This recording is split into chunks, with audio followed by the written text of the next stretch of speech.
people are really gonna watch this. They ain't got nothing else to do. Right? Word.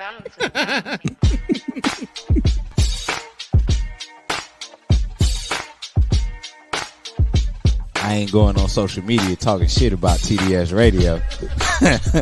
I know that much.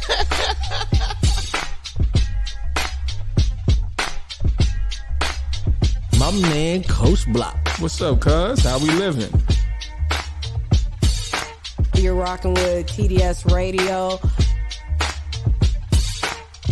Get it, Kim. All right. She got a vision, and she want us to execute this vision. Ooh, man. That's what TDS is about today. Ken and Kim are the two dopest siblings that I know. All right, you ready? Am I ready? Are they ready? What's up? It's your man, Coach Block, one half of TDS Radio, and I am here with Your girl so fab. Hey, y'all. and the OBLIO. Hey, dopest y'all. engineer in the game. I think I got to go back to explaining that Kim is actually my biological sister. Because everybody be like, "What's the TDS for?" Two dope siblings. She's actually my sibling, and we found out somehow, some way down the bloodline, we're related to O somewhere. We gotta figure it out, but we're related to O somewhere, some way. Somehow, God Coming makes a way, from- will we? From little Johnson County down there in Clayton, somehow, some way. Choco. So, how was everybody's day today? You know, it wasn't bad. It was a day. It's Friday. Oh, yeah. That's good. Yeah. I didn't have to be bothered with anybody. Oh, you didn't? I'm still in training, so. Oh, okay. Okay. Yeah, guys. And I'm tired of y'all kids as usual. So Yeah. today was one of those days. Yeah. Bad kids acting bad. It's these mouths. The mouths of some of these young girls, boy. Woo. You talk about having some patience. Lord, please. Because they talk as if they grown and they talk like what they see on TV. Mhm. But y'all really ain't about that life at all. Right. And so you shouldn't do that. You shouldn't do that. That's why I keep saying they need some balance. Even though something happened that was funny, and I can talk about it because it was on social media from our school. Two of the kids that come into my class, remember, when you come into my class, your ass is in trouble. Okay. You've done something wrong. And usually everybody's super tough. You know, oh, they got me effed up. Da, da, da, da. So two of the brothers who talk the toughest. I mean, these guys, bona fide thugs. So I laugh at them every time they come in my room. Okay, who got y'all effed up this time? And okay, la la la la la. Because see, they got me messed up. Well, they found the one kid in school who had them messed up and literally went in on both of them at the same time. Wait, he fought both of us? Well, here's what happened. This is during the time I was out and I finally got the story. So they run in their mouth as, you know, the ones who can't fight always do. Yip, yip, yap, yap, yip, yip. And so the dude said to one of his homeboys, how long am I supposed to let these dudes keep talking? Right. And his homeboy, who was in my class today, his homeboy was like, see, coach, what it was just like disrespect because they just kept going around talking like my man was a punk. And he's like, man, I can't let this keep going because in high school, people start teasing you. So dude's like, man, I'm no punk. Like, I got to fight this dude. Okay. So the one brother steps up first. Now he tells me they snuck me. The video says different. The kid pushed him from the back. That was the sneak, I guess he's talking about. But it nudged him. Then once he pushed him from the back, the other kid came directly in front of him.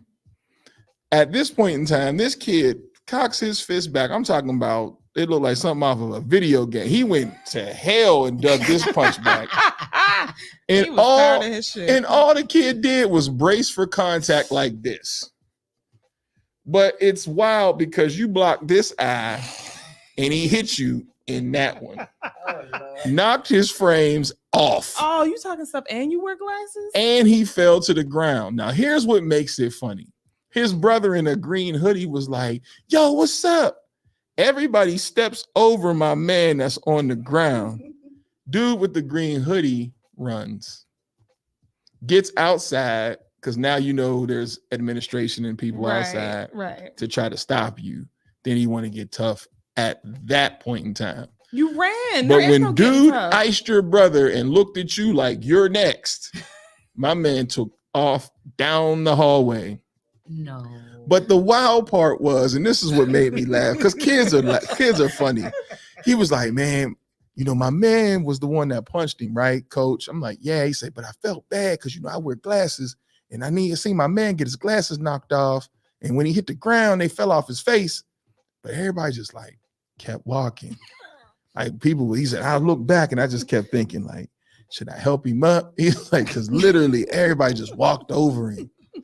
Well, he's been talking stuff. I would have did the same thing. You wait till they come back to old coach's class. Because I told him, I said, man, y'all gonna come across somebody who ain't playing with y'all. Right. So whoever this kid is, though, everybody keeps picking with him, but now he's turned and started. that guy. Yeah, he started. I'm gonna show y'all where I'm from. He started to go super. So Saiyan. there's another story with this kid. He was like, yo, you ain't hear about what he did to I can't say the kids' names, but do you hear what he said to JH? No, I ain't heard that. Wow, what happened? Man, he chased him from the cafeteria all the way to his class. So then I go look in the notes to see if this is true. This dude, so I guess the fight was supposed to happen in the cafeteria. Dude heard that the day before he just knocked out 2 people because you next. Because they still didn't catch him because they was trying to figure out the videos because, at times administration and teachers are like the cops in movies. We always a step behind because the kids are constantly boom, boom, boom, boom. So while they trying to figure that out, I guess the next day he came in and said, you next. And then dude ran from the cafeteria to his class, and dude was going to go in the class to get him out. Okay. I said, y'all finally found a real one out here. Yeah, because I like that's his enough. I like enough. Because he said, he's like, man, I'm not a punk. Like, y'all ain't going to keep doing this. Right. Like, and so, yeah. So right now he's the dude in the school where I'm like, y'all need to leave him alone. Leave him alone. Because even if he's a kid or a person, and we've all met these people, I ain't scared to lose the fight. But what we ain't going to do is keep doing this. Right. Because he don't know if he can win these fights or not. Like because he talks about it, like the way the kids are talking is like, he was like, I got to do something. Like, I can't let this slide. And all you see him do is pull his little skinny leg jeans up, cock that arm back. And my man said this, but you got this one eye open. And all you hear is, I said, ooh, and it was clean. Dude goes down like Sonic losing his coins. Down goes Frazier. Down goes. Somebody should have made the noise. and then his brother come up like, you ain't gonna be doing that. But like, ain't nobody specifically blocked the brother. Then all of a sudden the brother just started backing up and How then you went talk down the hallway. and then run? Man, when I tell y'all these 2 dudes talk, I wish I could say, don't make it different on the name, you don't know them, but these 2 kids, when I tell you, these 2 brothers act like they are the thugs of the school. Hey, I ain't with nothing. I ain't with none of that. Old buddy checked chins that day and then made your homeboy run to class. And all y'all on the floor with no glasses and on. all them are alleged gangbangers. Oh, you just got put out the set quickly. What are you doing? Because the one be wearing beads and all that stuff. I said, bruh, you probably should never put those beads back on again. Never. You got chased and then because we get our chance to get our get back when we put the information in the system. JH ran to class after being chased. Don't ever try to be tough Please again. don't. Please don't. You just Now you look stupid. yeah. Find your center and apologize like J. Cole. Shut up. Hey y'all. How Hello. y'all doing? What's going on? Hey now. Hey. Let us know how your day Yeah, is you going. seen it. Crack. Crumble to the ground. Yeah. They're Poor lame. semblance against one. And they Oh, they're all lost. related? They lost. Oh. Yeah, they lost. I'm y'all doing it. all related and y'all got beat up by one And person. I'm telling you, they talk the toughest in the school. These dudes is tough. One brother's a sophomore, one brother's a freshman, and they look at it like, yeah, what? Yeah, well, found out. And when I tell you, dude is about as big as one of these little arms right here, dropping them. Pow! Good for him. You just seen this little Good for him. dreads flare up. I said, man, he summoned every ancestor in that punch. Because he's tired. Now, For damn real. it, how much? But how you much cover else your was face late? and miss one eye? Like he tried to stop it here. My man's bang. That's wild. Sonic coins. Anyway, how's everybody doing, man? It's your man, Coach Block. As I said, we always got some crazy stories going on. Ain't no big three. He killed all them off, Good. No Off. better for him. dropped them. No better for him. And I'm not, and so for any of my staff, coworkers to see, I don't support the kids fighting. But in their world, what was the kid supposed to do? Right. Like you keep picking on me. It's almost a bully situation. Right. Right. And y'all trying to be tough, and allegedly y'all in a gang. So he went for what he knew. Now he took his punishment, or he's taking his punishment because he's 10-day suspension for fighting. But at that point in time, what is the kid in kids' world? What is he supposed to do? Right. Because it would have never stopped, and these two just kept going and going and going. And it's one of those ones where you just root for the underdog. Like, go ahead, little skinny bro, you got him. You got him. And he got him. Ooh. And now you sitting there looking crazy. And when I tell you there was cameras out there like it was pay-per-view, everybody So now you on TikTok looking stupid. looking nuts. Okay. Just got Bless his dropped. heart. Yeah. So that's it. That's how that went, teacher tales. I wish I would have seen that. Oh, and you know what? I had a link, but they deleted it because as quickly as they go up, they have to go down because, but I'm sure one of them kids I'll get it for you. Okay. Because they got it on the hard drive. Ain't no links for some of them Yes, kids. I'll get it for I'll get it. you. Them kids are terrible. And that's what I be telling them. Like, y'all got to stop filming everything because that's how everybody gets in trouble. Right. Because if nobody knows, then we don't know. But y'all be right here like the news, and then be like sharing it to everybody before. That's why I said we're 2 steps behind. Mm-hmm. A fight will happen at 9:00. Every school in the county got it because of the kids sharing it with their friends in other schools. And then now we sitting there like, who got the film? Man, everybody. We the only ones that don't have Exactly. Looking stupid. Yes.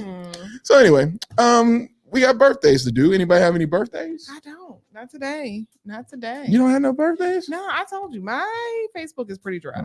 Okay. Well, let me see. I think I have a few birthdays. Oh, you got any birthdays today? I only got 3. I got one. Okay, go ahead. My homegirl Nikayla. Happy birthday, Miss Happy Nikayla. birthday. Happy birthday. And I got 3. So I got Miss Tawana Jackson, a former coworker, has reached her 65th birthday. Happy birthday. I have a homegirl from college, Brooke, happy birthday. You didn't put your age, Brooke, but Brooke is probably like a year or 2 older than me and Bean. And then you got Robert Carr, who was one of my assistants at Shaw. He was one of the dudes that did the film with me. So, and he is 30. I am old. So with that being said, as usual, we're going to go to our birthday jam. Ready and bang. Y'all ready? Got to send him the email. Happy birthday.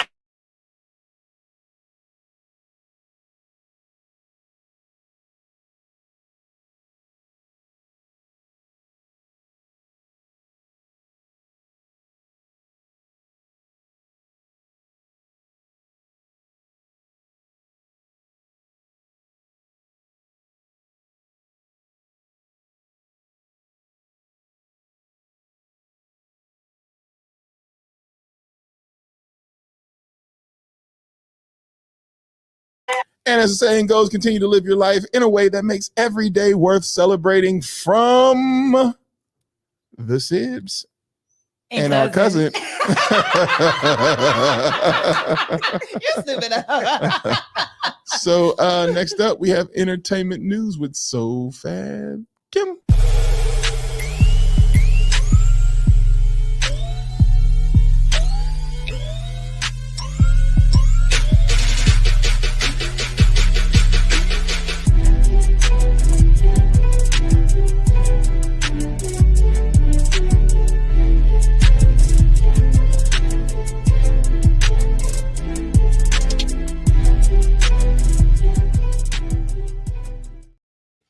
So who are we talking about first? All right. So first and foremost, let's go ahead and get it out the way. Caitlyn Jenner is firing back at each and every one of you that had something to say yesterday when she was saying good riddance, or they was saying good riddance to O.J. Simpson. Now, of course, everyone brought up the simple fact that she was involved in a fatal car crash. And this is what Caitlyn had to say. I know you all think it's cute to compare a fatal car accident with multiple vehicles involved to a brutal murder. But remember, OJ said something to the effect of, I could kill Nicole and get away with it because I'm OJ Simpson. To which Black Twitter kindly said, well, you killed Bruce, so... And you got away with it. And you got away with it. So what we talking about? Nobody was trying to hear what Caitlyn had to say because Miss Ma'am, number one, he went to trial, as we all know. Mm-hmm. He was acquitted. He was found not guilty. So for you to continue on with this narrative and keep trying to, round up a bunch of people to, hate this man, let it go, baby. Figure out what's going on in your life. Okay. Because I don't understand what's happening with you. And a lot of people who would not like OJ is dead now. He was 76. It's not like we're talking about Michael Vick and some dogs and things like that. We're talking about OJ Simpson. He was 76 years old. Yes. When he was in his trial, I was a sophomore or freshman in high school. So that's like 95. Right. A lot of people in his age range who have seen him play and enjoyed his stardom are gone. Yeah. So you're riling up people that's not even... I don't think anybody 76 cares if OJ's dead or alive. Not a single besides family, right? To be considerate to family, but it ain't like nobody's like, oh my God, the juice. He died, y'all. OJ dead, y'all. He can't play no more. Only person that cares like that is snapping peas on a porch with swollen ankles. And knitting. With an Afghan on her lap. Oh Lord. Oh my God, Orenthal. Orenthal dead. Snap. Damn shame what he did to that girl though. I'm sorry. Juice. Speaking of dislike, everyone is, teaming up against Drake, and it seems like, people just aren't feeling him. So now the latest people, that's pretty cool. Everybody hates Drake. Now the latest people allegedly are A$AP Rocky and The Weeknd. And this is what A$AP had to say in his new feature on Future and Metro Boomin's new album. He said, Flacco, hit it first, son. Still don't trust you. Always us, never them. Heard you dropped your latest shit. Funny how it came and went. Ooh. And then you're stupid bars. Then The Weeknd decided to sing to us his diss. Some of these R&B dudes. He said, hold on. He said they could never diss my brother. Wait, God damn it. Hold on. See? Okay, that's what I get. He said they could never diss my brother. They got leaks in their operation that I never signed my life away. The shooters making TikToks. Said, ooh. Who's that? Who are they talking about? He's talking about Drake. All the way. Mm-hmm. He's definitely talking about Drake. And from what O said, I guess The Weeknd was signed to OVO, and that felt miserably. So like in the beginning of The Weeknd's career, when he was doing Dirty Diana, like those remakes, he was already signed with Drake. Mm-hmm. But sometime after that, that's when he started doing like other remakes that was just wow. Mm-hmm. That's when he was dropped from the label. Gotcha. So, he's had really ground beef for a while. He's been stewing on that one. I can see. He cooked them. Everybody hates Drake. Now we're talking about, Kendrick, he, then shot his shot. Okay. And then we got A$AP Rocky who shot his shot. We got The Weeknd who sang his shot. Mm-hmm. And then J. Cole is also appearing on the album as well, which some people were thinking like, now he done teamed up with everybody else. Well, here's the thing. It could be the business move. My bad, y'all. I ain't know it was that deep. Mm-hmm. Drake, you're the problem. Let's look at Canada. Like I told you yesterday, the real enemy here is Canada. Let's not act like this man wasn't in blackface. You keep saying that. When did that happen? I don't know. The Adonis. Oh, you don't remember Drake being in blackface? Okay, great. Well, let's keep talking, and I'm gonna get that for you. Yeah, I don't remember that. Not in the least bit. But while we're talking about everyone beefing. Wait. Wait, what do you mean? You going to the next story? Yeah. Oh wait, hold on. Okay. Well, Hold on. Well, you know, la la la. I mean, I heard about this, but I don't remember any of this. I don't recall. So. Oh, For real? Yeah. Why did he do that? Yeah. Well, nobody can see it, so The story of Adonis. Oh, you guys want to see? Let's show you guys. I didn't know that he did. What happened was the there? story there? Why are we doing that? I forgot specifically why he did it, but was There that you a go. mixtape? He did it. This is Aubrey, and this is him in blackface. Huh? People forget about that. Huh? We seem to let him off the hook. Did not know that was a thing. That was real. Mm. Those pictures were real. Okay. Yep. All right. All right. Well, you deserve that dragon, sir. Speaking of getting dragged, Quavo decided to essentially answer back because Chris Brown, as we talked about yesterday, said what he had to say, and Karrueche is somehow in the middle of this, but Quavo was like, you know what, enough is a fucking enough. This is what I got to say. So he said, and bear with me because this is Migos slang. Hey. Niggas talking about they loyal. Nigga, yo ass probably at the spot right now eating dick. You know what I'm saying? Oh, Grandma Nelma won't approve. I know. He keeps going. I'm next, nigga. You know what I'm saying? Yo ho in the spot. He said, signs of the stones. You did the bitch wrong, and now the bitch gone. She posted with a thug. Call the bitch phone. She won't come home. Don't beat her up. It must be drugs. Need to cross out your plug. Yeah. Oh. Bars. That was some bars. He was not. That's When what he, Quavo had to say. When he said don't beat her up, You know exactly. that's what we're talking about. Yeah. But see, all right, here's what we're talking about. If I'm Rihanna, I'm like, see, what I got to do with this? You know what I'm saying? Don't beat her up. We all know who he beat up. Mhm. You know what I'm saying? Mhm. Allegedly, though, Karrueche did make claims against Chris Brown That happened too. that he was putting his hands That's what on I'm her. saying. Like, we gotta, y'all. This is what I mean by when you start getting a certain age, the beef is not just about the bars. It's personal. It's personal. Yeah. Mhm. It's personal because Yeah. now y'all two are talking about specific personal stuff that y'all probably should just like. If y'all got beef, there's phones. Because I'm gonna be honest with you, none of this is going platinum. No, it's Mm-mm. not. No, Not This really is literally just for entertainment. purposes, Mhm. and y'all about to throw personal shots back and forth. And Breezy, you are a whole ass dad, and Quavo, you are a whole ass dad. Yeah. And because I am so anti Migos, like I not on purpose, I just don't. You don't rock with them like that. Nah, never did. Mhm. Never. There's nothing about any Migo that I like.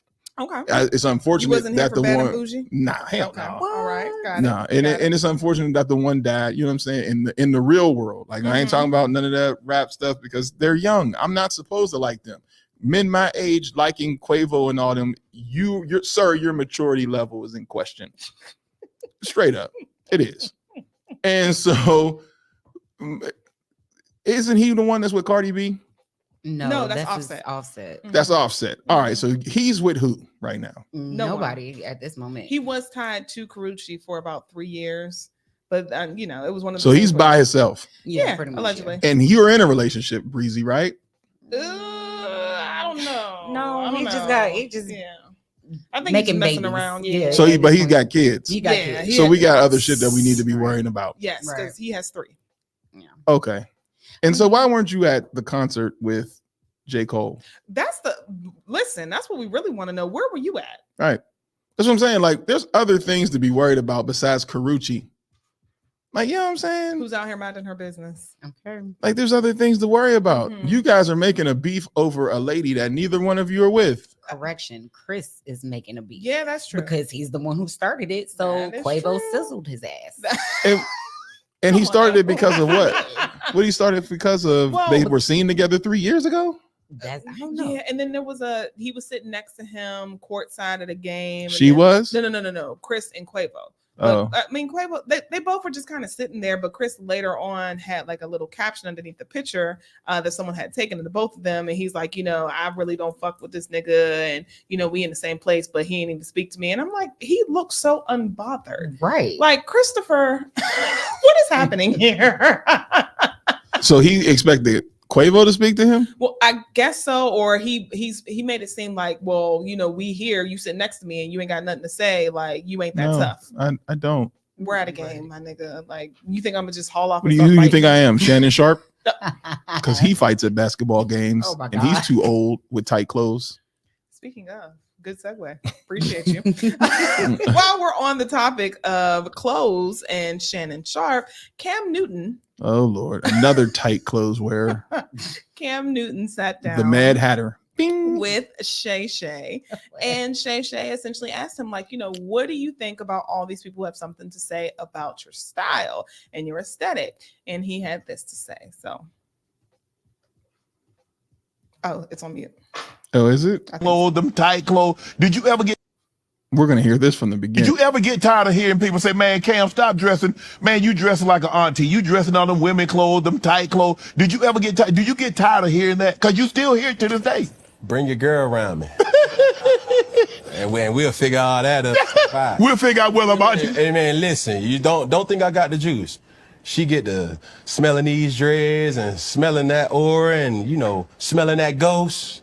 Get to seeing like, oh man, I like what you did with that. You could tie your bow tie. Is that a clip on? Oh, baby, I really tie bow tie. Like, oh, pocket square. How did you do that with a jean jacket? What you doing with that? How you got a doggone wallet chain, a pocket watch? Like all these different details. It's like, man, I really study fashion. Right. I grew up in the church.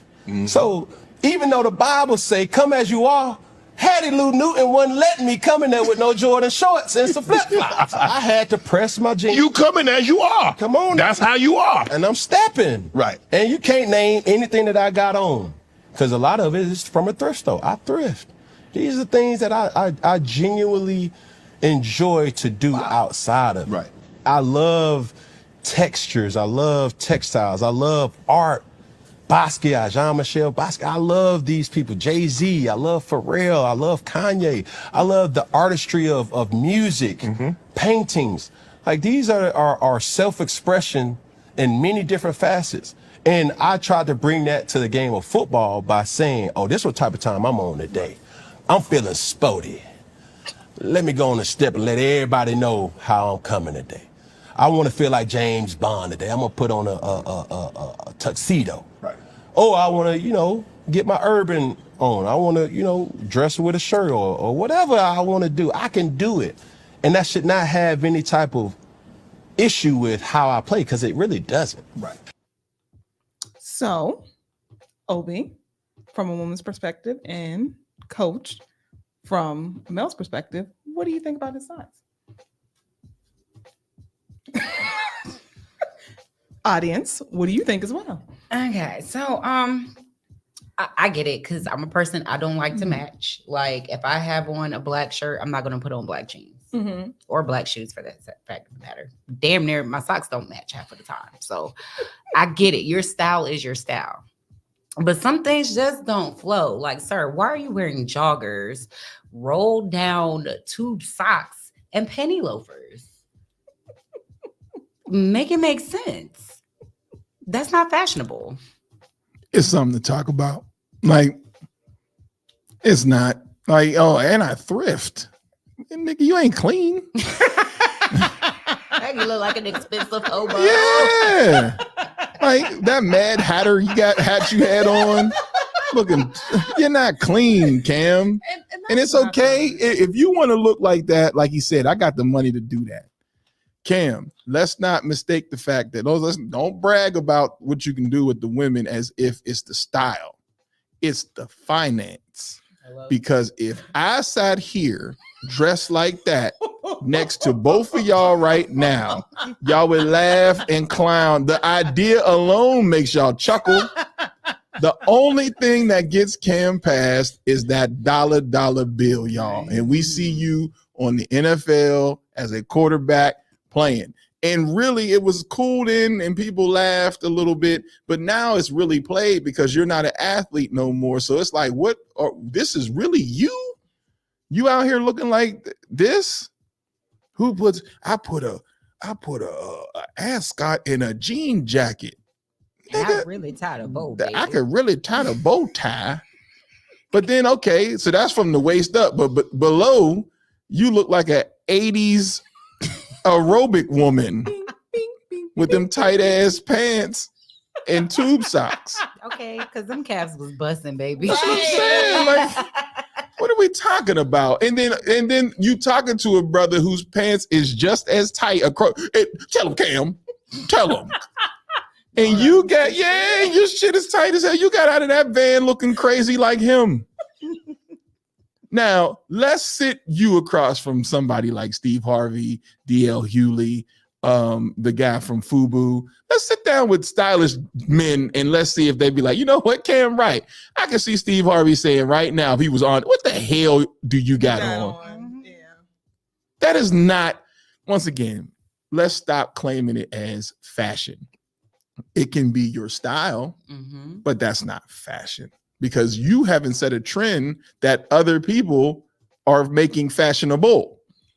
So you ain't on no runway with a Cam Newton style where other people are looking like the Mad Hatter like you. You ain't in those stores like anybody else that you name. Oh, Kanye, I ease up. Kanye's shoes and things like that are in stores and Gap and all that. Nobody, and I mean absolutely fucking nobody, is checking for that hat that he just had on. And I'm a hat wearer, so it ain't like I'm like, yo, that brim is mean. Look at the one he got right here. Nigga looks like broccoli. Veggie Tales.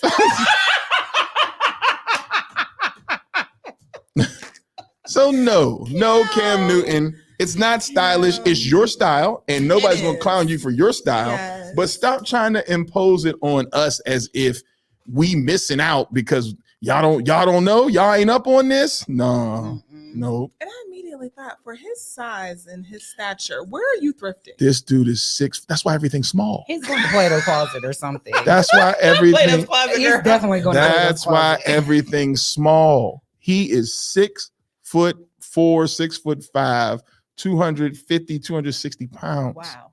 That's why everything is small. Yeah, I'm like, there's no way. I've never seen like a big and tall thrifting area. You know, like I haven't. So when he's like, oh, I thrift, I don't believe you. Maybe accessories. He might thrift, but it's tight. That's what I'm saying. Like nothing look comfortable. Him sitting there, nothing look comfortable, even the hat. If he sneezed too hard, that whole big dumbass hat with that little brim was coming off.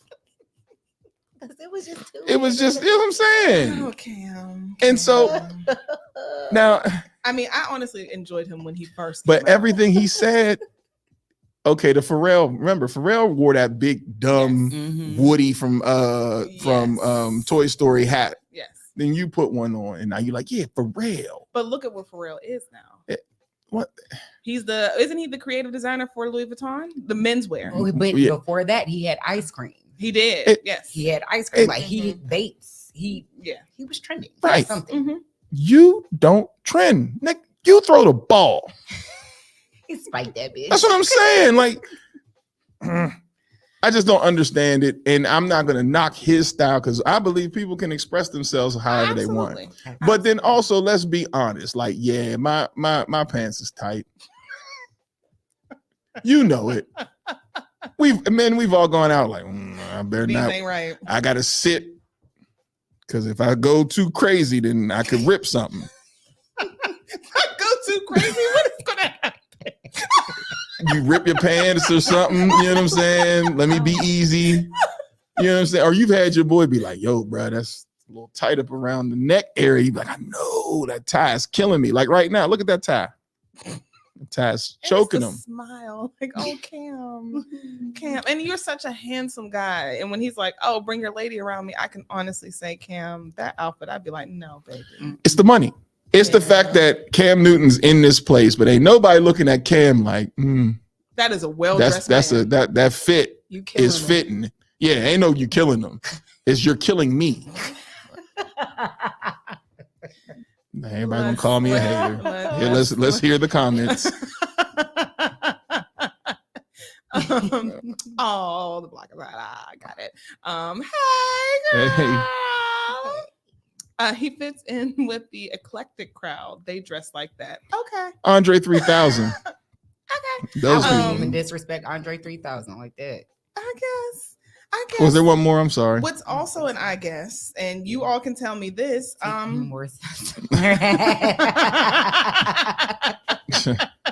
don't know. I don't understand it. I don't know. But it's cool. It's your style. If that's what it's you just want tight to wear, as hell, baby, dude. you go for it. But that whole bring a woman around me, I still be like, Cam, this is not it. You are a handsome man, but that's not it. That's not it. I don't want to be seen with you in public. Anyway, moving on. I don't understand this. I don't know why the movie industry is in this whole habit of wanting to do reboots. Oops. And I thought that this was a joke. I thought that this was something that was just talked about and maybe like people were pushing for, but no, it's actually happening. Scary Movie is getting rebooted. The entire franchise is going to get rebooted in conjunction with Paramount and Miramax, and the producer Neil H. Moritz, who did Sonic the Hedgehog and Fast and the Furious. They're all teaming up to bring Scary Movie back. And that's not going to work. It's not. Because Scary Movie 3 and 4 did not work because the Wayans brothers weren't in it. You're right about that, but Scary Movie 3 was actually one of my favorites. Which one was 3? That's the one where it was acting like it was like the aliens and stuff was so there. Kevin Hart, what's his name? Anthony Anderson. I enjoyed it. Me and Rhonda enjoyed it. After 2, it was just like it was something that you cut on. That's because like let's just watch it. But as far as like a classic, 1 is the classic. 2 is hilarious. Hilarious. Little hand.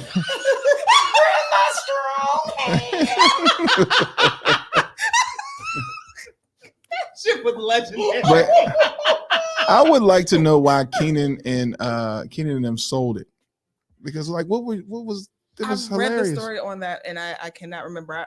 He did do an interview. He did an interview on it, but they did, and it may have been just a money thing, and they may not have wanted to go as far with it because it's like, okay, it did what it needed to do. Go down. I don't know. Why?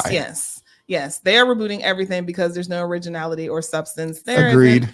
Only the wins. Yes. After the announcement of Good Times, I'm simply done.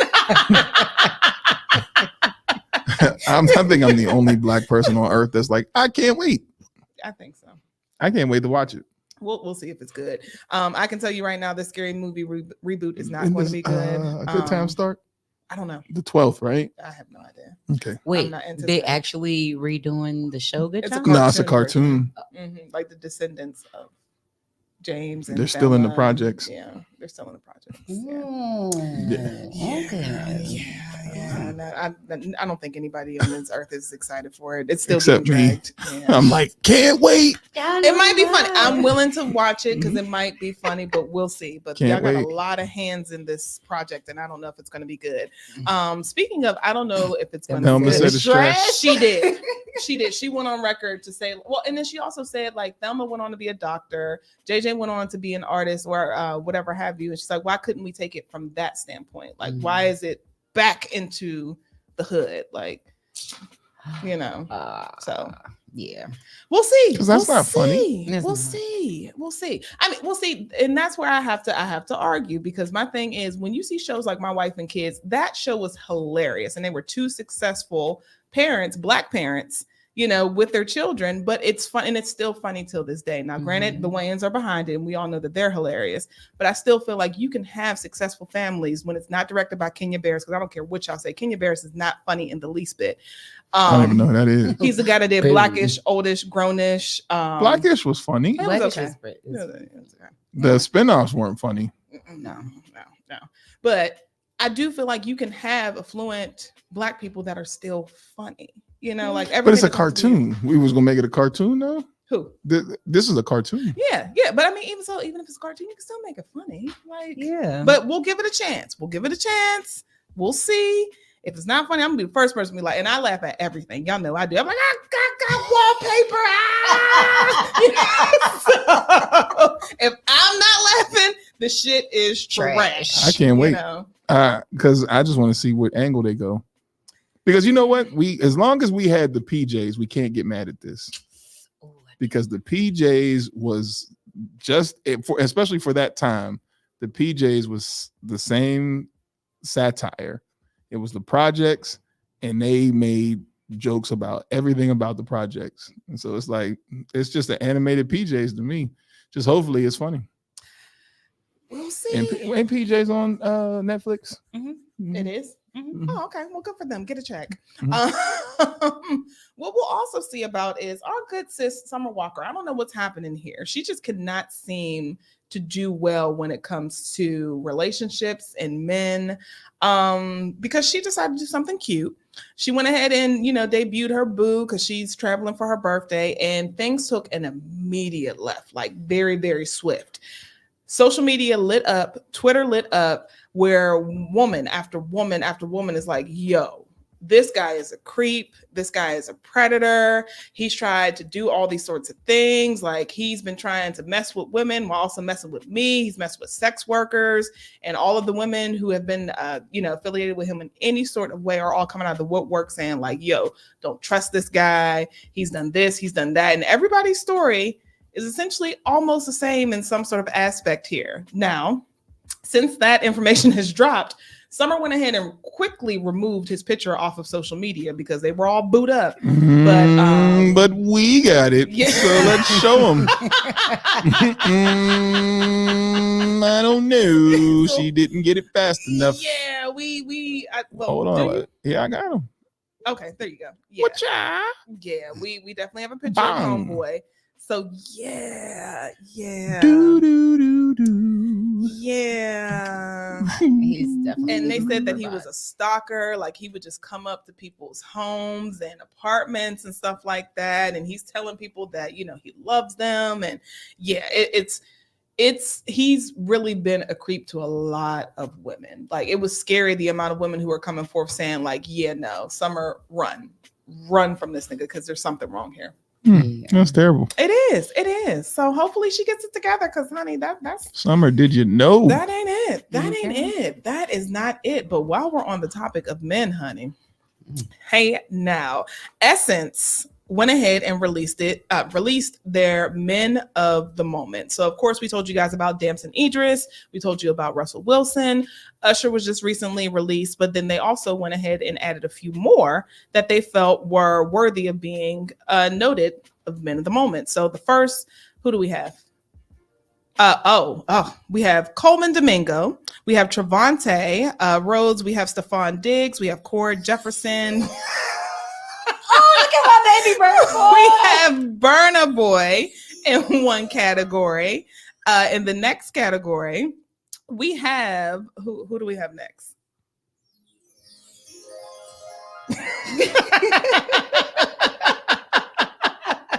We have Tyler Lepley. Yes, honey. Both of the Tylers. Yes, Skepta. We have Kendrick Sampson. We have Joey Badass. We have Tyler James Williams, who made the list as well. And finally, on the list, we have Lenny Kravitz. We have Daniel Kaluuya, which I definitely agree with. We have Jaylen Brown.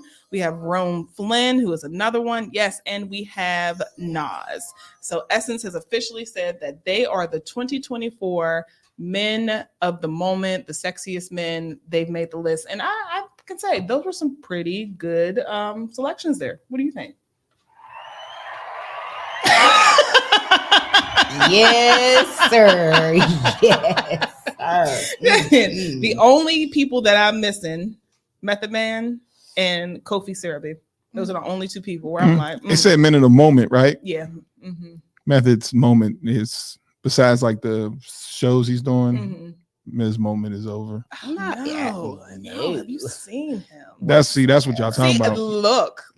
See.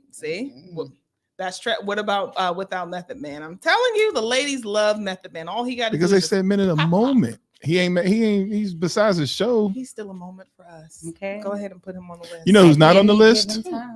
Cam Newton. Just saying. Now, if Cam was on that list and he was doing that show, then everybody would have to eat. You would have to eat that. Like, damn, the Mad Hatter is crazy. But the other part is not one of these ninjas got on anything remotely close to what Cam was wearing. And we got Lenny Kravitz in this group. So look, Burner Boy got the Burlington Coat Factory stripes on.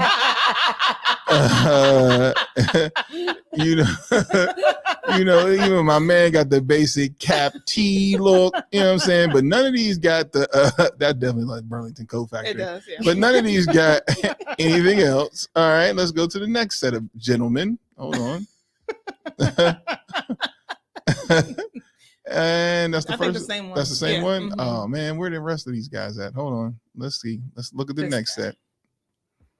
That's this set here. There we go. All right, let's see. Yes. Nope, nobody has on that Cam Newton collection. Don't see it. Look at that man. I mean, say they are all fine. That's a great looking set of men with, a respectable like principal. Yeah, he still looks like Abbott Elementary. He's definitely giving principal. Chris, I still call him Chris. And even Lenny Kravitz don't look crazy. No, Lenny Kravitz is still sexy. I didn't know he was so little. He's like little short? guy. Yeah, and he's like really petite. None of them have the Cam Newton collection. No, I love Daniel Kaluuya, honey. And for some odd reason, I don't know what this nigga's doing, but he hasn't aged. He has not. I don't know what he got going on. He's still ready to roll the world. I know Beyonce feel like she picked the wrong one out of the two. You got Joe Camel and you could have had Nas. You waking up to them dry, crusty lips in the morning, talking about good morning. Well, she be talking about her man on her song. So she ain't got no choice. You better ride it out. Shut up. So that is your entertainment news for the day. Huh? Did I put that one up? Yeah. That is the moment. That man is fine. Oh, he's fine. Jesus. He's doing TikToks with dude from the secret. Yeah, that's when I'd have been like, ugh. Because he did one and it was funny. Then you came back and did another one. It's like, Meth, stop. No. You're a Method Man. This is a TikTok nigga. Which I think is funny because he do look older than Method Man. Yes, he does. He's like, I am not his older brother. Like, dude's only 26 years old, and he's like, what did Kevin Hart call him? An angry librarian. He was like, you know what you look like? He's like, don't say it. He's like, an angry librarian. Everybody says that. But yeah, those are handsome men, none of which look like Cam Newton. No. Or Shannon Sharp. No. They don't have tight clothes on. What do you mean? Who are these men? Baby, listen. Daniel Kaluuya, he has been in Nope. He was in Black Get Panther. out, dude. Yes. And Tyler. I gotta admit, get out, dude, on the list is like, okay. He is. That's a good set. It's the way chocolate right there. Yes, the way he talks, the way he walks, the way he presents himself. And then he has an accent. Girl, just make me wet all day. All day. It's tragic.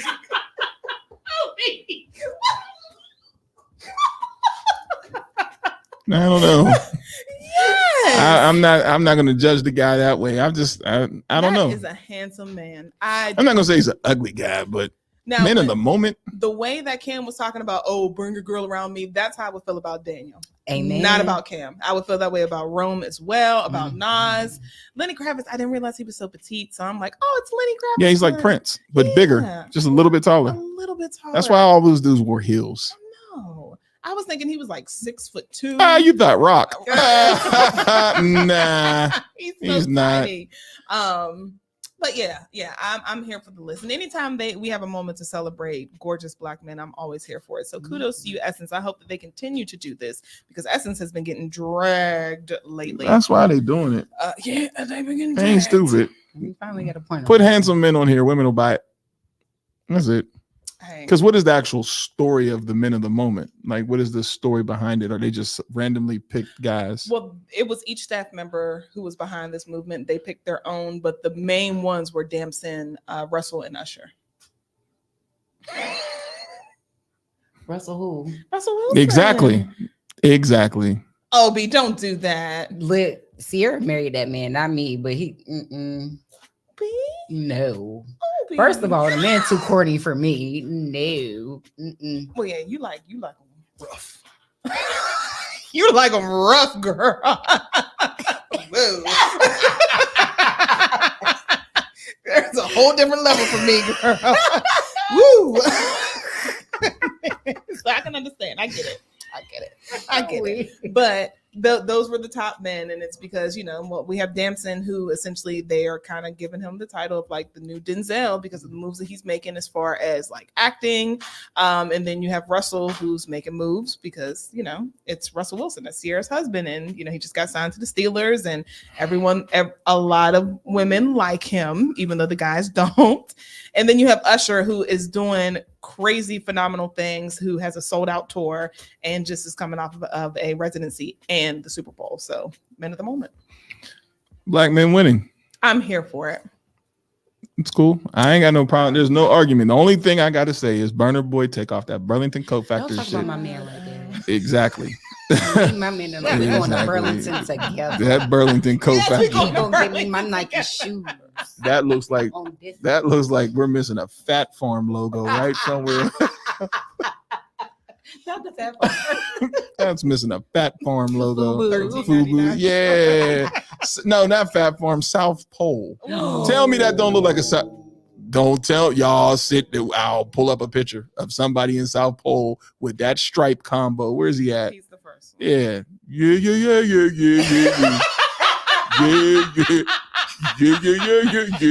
I'm weird. That we're just missing that South Pole logo right there.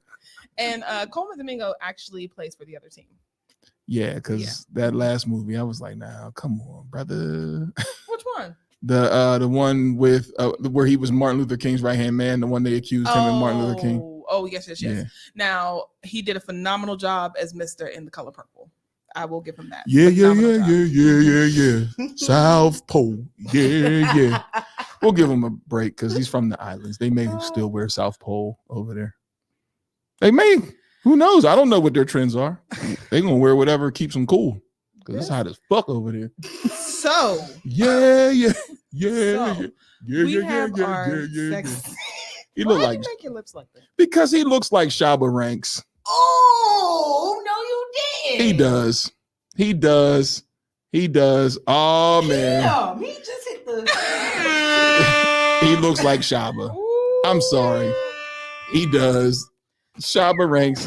What we have? I'm sorry. I'm gonna pull up We Shabba. have our sexy. I seen a new educator picture of in the Shabba. I'm like, that's not the Mr. Ugly Man that we had back in the Shabba. Mr. Ugly Man Shabba. When Marlon did that, what did I say? No, you didn't do any of that right. What the hell is that? That says Shabbat. That is a Jewish holiday. Shabba Ranks. There he is. Where are we going with? Oh God! God! No, you cannot say that disrespectful to Burna my Boy looks boo. like him. How Come dare on. thee? No, Not at all. No, That's no. Shabba. No, They cousins. no. Y'all can't see it. I'm sorry. Hold No. on. There is no resemblance. I'm going to go get our sexy educator while y'all figure this out. Absolutely. There's definitely resemblance. There is There's not. never. No. Never in the living of beings. Shabba. Y'all gonna act like that man don't look like Shabba. He does not. He does so. No. Sabutil. Shabba the world sing. Ain't gonna happen. Anyway.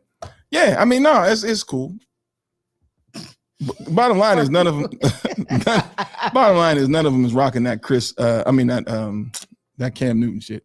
Not at all. Oh, and then important things, updates while we go get the sexy educator. April 26th is going to be the third installment of Fuck Up Night. So make sure you get your tickets. You can go to our Instagram. Right there is the ticket tailor, and bang, you can get your tickets for that.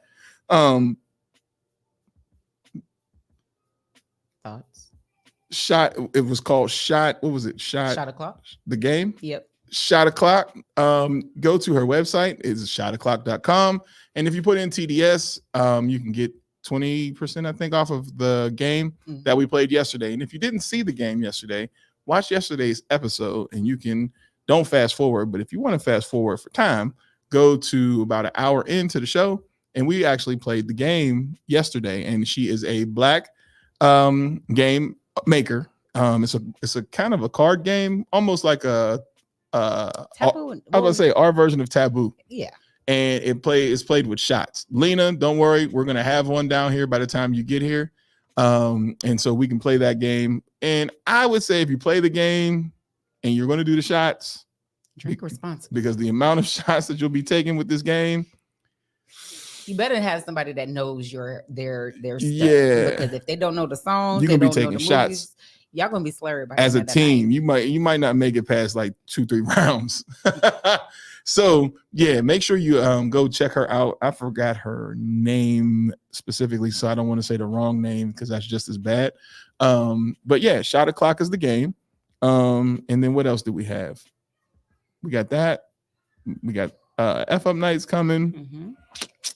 And I think that's about, we got the Lo-Fi Lounge event that TDS is partnering with here at American Underground. So we got 2 producers, we got 2 artists, and we have a comedian. And then we also have a 2 artists, 2 comedians, producer. I forgot what else. There's some more that he also has as well, but that's going to be May 25th. So May 25th, I think that's a Saturday. That's a Friday. It's a Friday? That's a Friday. So then it's May 26th. You about to get dragged. Why? Because Burna Boy is from Nigeria. Is he? No, then I know that's South Pole. Oh, nigga, don't do it. Nah, I know it's South Pole. I know for a fact it's South Pole now. Y'all, God damn it, that shirt has been in Burlington Coat Factory. We all know it. We seen it. And then I said, what did I say? It's hot as hell. I think Nigeria is hot as hell. Oh, wait. Let's move on, shall we? Yeah. You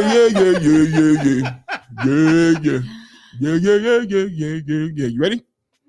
Okay. I don't give a damn what they gonna do.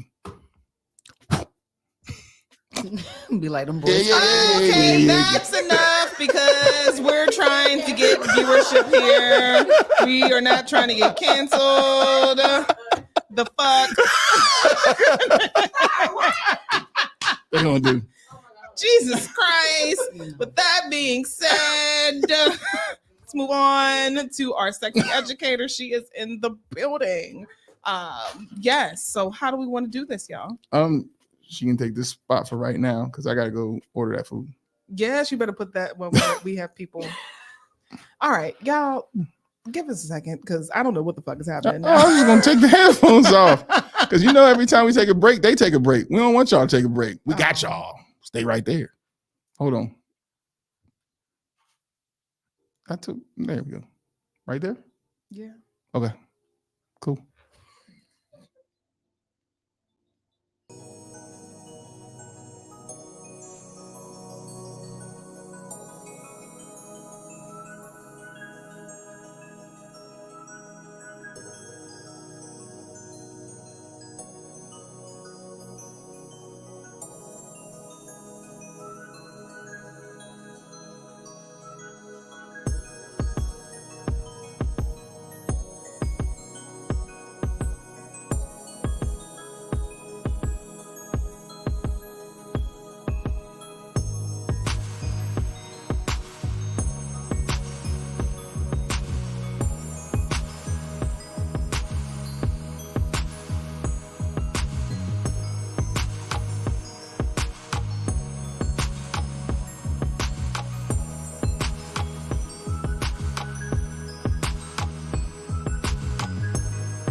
Hey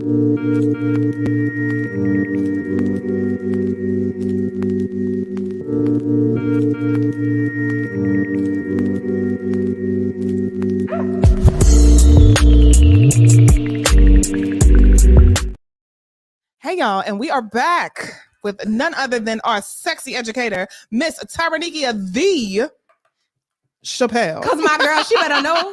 She better You know. better She come better on with know. the She better know. Oh. So we are back, y'all. Y'all know what it is. Every other Friday, we have our sexy educator in the building, and this is your time to ask your questions. Because I know you guys are very inquisitive. You were doing a phenomenal job with Miss Berna. So we have Tyranika here. So if you have any questions, feel free to ask at any point during the show. Because tonight we're talking about what? Abstinence and celibacy. Who, girl? Okay. Yeah, have you guys heard? There's a new. That's well, I won't say new, but there's been a trend. As far as my research went back, was like 2022. Okay. Well, a lot of people, especially Gen X, Gen Z, have decided to be celibate. Gen X is after millennial, right? Yeah. Well, Okay. I'm Gen Z, not Gen X. Okay. Sorry, to specify. Yeah. Okay. So Gen Zers, they are deciding to work on self and not really focus on sex and relationships and marriage and all the things. So it's been an increase in that. So I was like, wow. And then also a conversation that I had with the young lady from the sushi class that we went to, which was very interesting. So I was like, dang, it's something to this. And I saw, looking around. Then you had the audacity to send me the young lady's response to the, oh my God, we'll get into that show. We're gonna get into it, yeah. We're definitely gonna get into it. And for those of you who are watching, if you are on this journey of celibacy, let us know. How has it been going for you? Why did you decide to go on the journey? If you want to, Yeah, but of course, this is your business. Exactly. Yes, but this is a safe space. So if you want to talk about it, because we tell all our business up here. We ain't got no shame. We don't care. Don't give a single damn. Baby, because ain't nobody paying my bills. Just saying. Can y'all get into that little, look at the money shot in the hair. I saw you in front of it's a hair is herring. Look, do like that for me.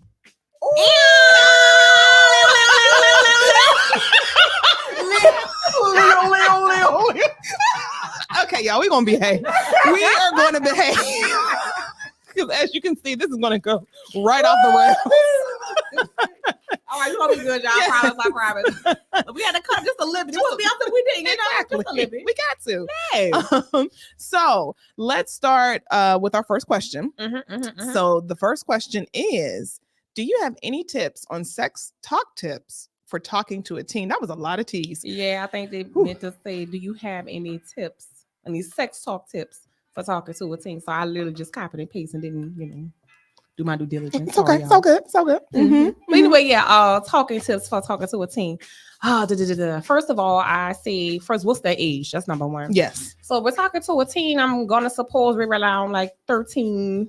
So if we're talking to a 13-year-old, tip I would say is don't pressure them. Don't ask too many questions. Actually, let them sit and talk to you. Ask them questions that are not open-ended. So questions like, what do you think about sex? May not be a good starter. Because they're going to be like, ew. First of all, what do you mean? And then they're going to be, whole, are you having sex? Like, wait, yeah. Because it could make the child feel like they're being accused of something, right? So instead of asking questions, and also setting, that's number one too. So instead of just sitting down at the table like you all, like they're about to be in trouble, right? Because that could be a triggering space for a child. Don't put your child, and when you want to have this type of conversation with them, try not to have them in a space where you typically talk to them about things they may have gotten in trouble for. So if it's at the table, like, the kitchen table, something like that, don't sit there because that could be triggering and they could already be ready to shut down. So instead of doing that, take them outside, sit and get ice cream, right? Sit in the car. Y'all just have a conversation like, hey, bring up something that you saw. You could even be something like funny, like talk about a song that has a sexual lyric or something like that, and then open a conversation like that. Cause like, like they hit a song, they're repeating what they're hearing. Exactly. So with that being said, then you sit around and ask them, like, I heard, what are they talking about? Because now I was in space where now the child gives you the opportunity. You give the child the opportunity to explain to you what it is that they understand. And then you can go forward from that, like, hey, you know what? It actually means this. And then that can be a segue into, deeper conversation. Don't keep it long also. Yeah. If you got a child like mine, keep it short. You know what you acting like you don't know the child. 'Cause I love my baby. Yo, that is my girl. But listen to me. You got a good 15 minutes with Brian. She gonna be like, and birds. Literally, like, listen, right? Especially in uncomfortable situations. So, like I said, keep it short and just break up the conversation, because it does not have to be something that's once, right? Conversations on sex with your children should be continuous as they grow, because their education level is going to increase. Their levels of how they understand and feel about sex is going to increase. So just cater the conversation to these spaces that they're getting ready to encounter. So going back, just to answer the question, hopefully I am. Like I said, first and foremost, setting. Make sure it's not necessary. Make sure the kids are comfortable, the child is comfortable, and is a good space. Secondly, don't ask questions where don't ask open-ended questions, right? And then secondly, what else did I say? Don't accuse. Yeah, you made that point. Yeah, so don't ask questions that could be like it'll assume that they're being accused of something, right? So like I tell kids like you smoking weed, like yo lady, how's the motherfucker? Now, do you guys have experience with that, or even our viewers as well, where your parents have made it very uncomfortable and awkward because they too themselves don't know how to have the conversation because nobody had it with them? So it's just an ongoing thing, and I'm appreciative of a lot of the parents now that are able to make it non-cringy, and it's just like let's just talk about it, because it's a very natural thing. We all have urges, we all enjoy satisfaction, things like that, but you can't get away from it on top of it. Exactly, it's in the music and the TV. Instead of just hiding like it's not happening or restricting them from it, make it apparent that it is the norm, because once it's no longer taboo, it could release some of those desires. So wants to do that. What do we want the most is like as we're younger, the shit we can't have. Hello. This shit heavily. Because tell me why I can't have it. Listen, you know what I'm saying? Now I'm gonna get it. Or somebody gonna get it. Exactly. So yeah, to your point, I do agree with that. But as far as to answer your question, have I experienced that? I would say my sex house, my parents was really weird. Like, first of all, my grandmother told me about sex, and I think I told you that. My grandma told me, because I got my cycle for the first time, and my grandma said, "All right," she said, "You got your cycle." She said, "All right now. Don't let the little boy put his hand in your coin purse." Yeah. And I was pissed with my grandmother, because I was like, first of all, do you know me? What makes you think I'm gonna let somebody come and take my money out my purse? I was 10 years old, y'all, and I was, you think I'm feisty now? You have no idea. I was upset with her like grandma. Of course, I went to her that that hand was strong. Right. And she wore orange. Yes. Grandma fly. Yes. So I didn't challenge her, but I was very confused. And the next time I had the conversation with my mother, and I was like, probably like 15, 16 years old. No, I'm lying. Maybe like 14 on her age. And my mother set me down with a book talking about all the STDs. And I'm looking at her like, let's start at the top. Gonorrhea. Listen. Oh no, she didn't start with gonorrhea, baby. She started with herpes. I'm like, dang. The gift that keeps on giving. I'm like, so it was a lot of fear for me with conversation. So as I got older, and let's be honest, as I got older, became grown, I did not stop having sex. I assure you. But as I grew, and then a lot of the partners that I had, their level, their understanding of sex was completely different. So I was like, wow, like what is this? So they're telling me things, they're teaching me things. I'm like, I don't know shit. From there, a lot of my passion for sex education and understanding and actual experiencing pleasure, it just grew from that. So like I said, to your point, I've had that experience, not as an accusing space, but definitely a scare the fuck out of you, because I'm talking about, y'all, she had all the herpes, big eye, all on her mouth, all on the penis and the vulva. I'm like, sis, chapter 1. Listen, she didn't go in the space. She was like, look, see, I'm like, you know what? You can have all this and this. How about that? I'm good. Give me a book. No, that's right. Did y'all? Now, I actually learned about it in school. We had sex ed in, I think it was 5th grade. So, but I've noticed that they've started taking that away. They still have it, but it's more into they're restructuring to reproductive health. So they're talking more about the reproductive system and talk about boys, the testes and germ. So they're doing it more like the reproductive health and not necessarily sex, right? And it's actually going to get worse with all the restrictions that are coming along. Girl, yes. With all the laws that are happening. Yes. So unfortunately, we have some uneducated adults teaching uneducated children. We're going to have a bunch of uneducated citizens walking around playing in y'all vulvas. Be careful. Hello. Ladies. And men, y'all too. Don't let everybody pull on your pee-pee. Which will segue us into this question, because I feel like it's thrown around so much that people don't know what they're talking about. Right. So it says, how can you tell someone is a freak? And I feel like that is such a blanket term where it's just like when I saw this question, I got excited because I love this question. The reason why is because it gives space to let people know that this term itself is subjective, because what I consider to be freaky, you may not. Right. You may think it's like licking on your finger, like, "Ooh, she is freaky." Yes. I'll just say she is freaky. Like a little nibble play. Okay, I'll be good. But for somebody else, yes, you take and stick your finger on their throat, they're like, yeah. I'm just saying, everybody. So again, the term itself is so subjective. So how you can tell somebody is freaky, see if the things that you consider to be freaky aligns with them. Ask them questions. Do you like this? Is this you? Would you do this? Would you do that? And if they check off some boxes, you might be like, yeah, motherfucker freaky. Do you think that is even a term anymore? It's just, it comes down to what a person likes and doesn't like. No, I think it's still a term because I think people find pleasure in the word itself. But freak is like taboo, right? It's like, who is this? I don't know this, but I like it, you know? So I think it's still a term that's used, but I think it's how it's being used now. Okay. And that's understandable. Yeah. Okay. All right. And of course, y'all can always get in on the conversation. Look, what y'all think? What y'all like? What do you think there's a telltale sign to consider someone to be freaky? Girl, mine is always... Girl, I don't even know if it's freak. It just freaks me out. I'm listening. Do not, girl. Don't you look? It's in her throat. It's in her throat. I never should have worked in the dental industry, because when I think about somebody spitting in your mouth, I'm like, get away from me. It's the spitting on my coochie is lubricant. Oh my God.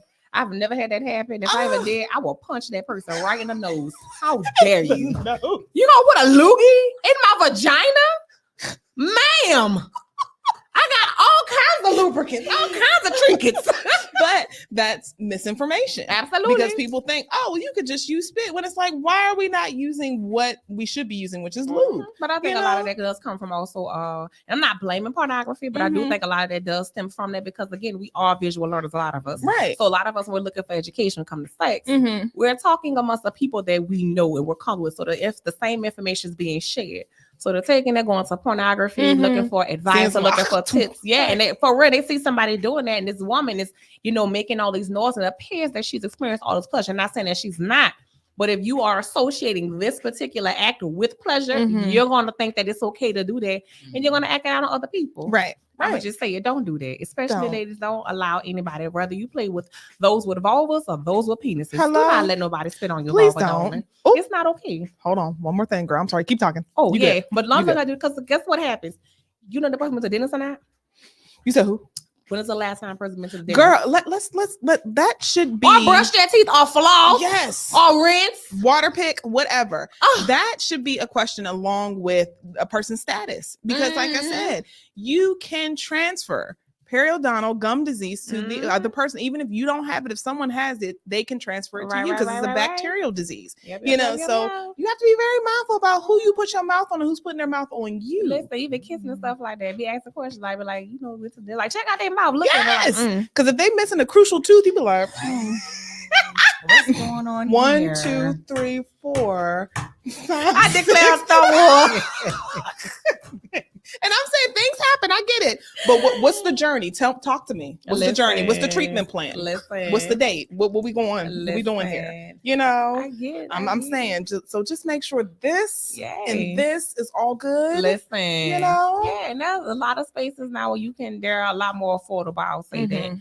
So, just keeping those things in mind. But yeah, so Good question. Thank you to the follower that asked. Yeah, that was really good questions, y'all. Yeah. All right, so let's move on, y'all. So we're gonna get into the show. And like I said, today we are focusing on abstinence and celibacy. And the reason why I chose both words is because I think it's time that we really identify what these words mean. A lot of people are calling themselves celibate. And to call yourself celibate, all right, so let's just read the definition down, right? I gotta move the mic a little bit. So damn stupid. But come on, highlight. Boom. You Girl, you see, you she is it. fucking glowing. God damn, I'm pretty. I'm pretty as a motherfucker. She lucky. Pose for the camera now. Click. Yes. Mwah. Okay, I'm sorry. I can't help it because I was looking at it. I was like, like, damn. It's giving. She giving, ain't she? Look, I do go somewhere, girl. I need to see. All right, we got focus, y'all. Focus. Yes. Okay. All right, boom. Like I was saying, y'all. Let's go through definitions. So first and foremost, abstinence. To be abstinence means the practice of abstaining from something, the practice of not doing or having something that is wanted or enjoyable, typically alcohol or sexual intercourse. Okay. Now, celibacy, the state of abstaining from marriage and sexual intercourse. So a lot of people are calling themselves celibates and they're practicing celibacy. When you think about that, you hear a lot in the Catholic religion, right? With nuns, they say, I take a vow of celibacy. And who they married to? God. So they're married to God and not having sex. So again, a lot of us are in these spaces where we are labeling ourselves with these terms and not really understanding what it means, right? Exactly. So those who are saying that they are celibate, being mindful, are you really practicing celibacy or are you practicing abstinence? Right. Yeah. And typically it's abstinence. Right. Because the thing about it is, even with celibacy, I want to make sure I differentiate this. It doesn't have to be associated with the church. Someone can be celibate and just, choose to engage with just themselves. Right.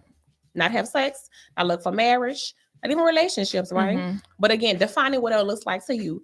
But again, if you're a person who is looking for marriage and, wanted to have sex at some point, maybe celibacy is not the term for you. So like I said, just being mindful of how you're labeling yourself and those things you're identifying. And that goes also into researching things before you decide you're going to do it. Hello. Because you out here loud and wrong. I'm celibate. No, you ain't, bitch. You are not. No, ma'am. Listen here, Sister Teresa. Relax. Yeah. So again, when you're in these spaces and you're talking about sexual pleasure, just pleasure in general, right? Being sure that you take and you do your due diligence, do your research, right? Because you want to make an informed decision for your life. Because these things saying you're celibate can impact your life in different ways. So, like I say, just being mindful. So, now that we have the definition, let's get some talking points about it, right? So, first of all, what is sex? When you're talking about celibacy or abstinence while you're dating. Now, see, that's the thing, too. Like I said, I had the conversation with a young lady. She was talking about, really waiting for marriage and, wanting to engage in sex at some point. But her point to me was, what do you do when you finally get into the bedroom with that person? Like, how do you engage in sex then? And I was like, dang, that's a good question. And I want to bring something up before we even get into the talking points, because you sent me the post the other day. Yes. Y'all, and I'm gonna go ahead and tell y'all, when I say this was so egregious, it made my vulva hurt. I said, my God. She said, what? So look, God don't like ugly. Sorry, ma'am, I mean no harm. We gonna learn you. Right? We gonna learn you. I'm gonna get it together, y'all. Okay, so like I said, Fab sent me a post, a young lady. She said, approaching 3 months of accidental celibacy. And y'all lied. It don't get easier, about to fuck the worst nigga I can find. I need my back broke and my coochie split. Oh, Jesus. And somebody responded and said, girl, don't do it. Get a rose. This woman responded and she says, I got 29 vibrators and butt plugs. I need some skin to skin to my walls. I'm sorry. Y'all are better than me. I don't know. And you know what? With that, I think sometimes people are missing also intimacy, and they keep saying sex when it's really you want intimacy. And that's what we're getting at too when we're talking about these spaces. Because even as I, look over what she said, like all jokes aside, I kind of dissected a little bit. She said approaching 3 months of accidental celibacy.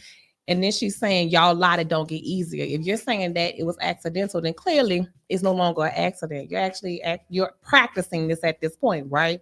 So even on top of that, when you're thinking about the fact that now you're actually actively, intentionally deciding to not have sex, how are you engaging yourself in this space? Right. Because what's missing, what I am understanding to be missing, is more of you in connection with yourself.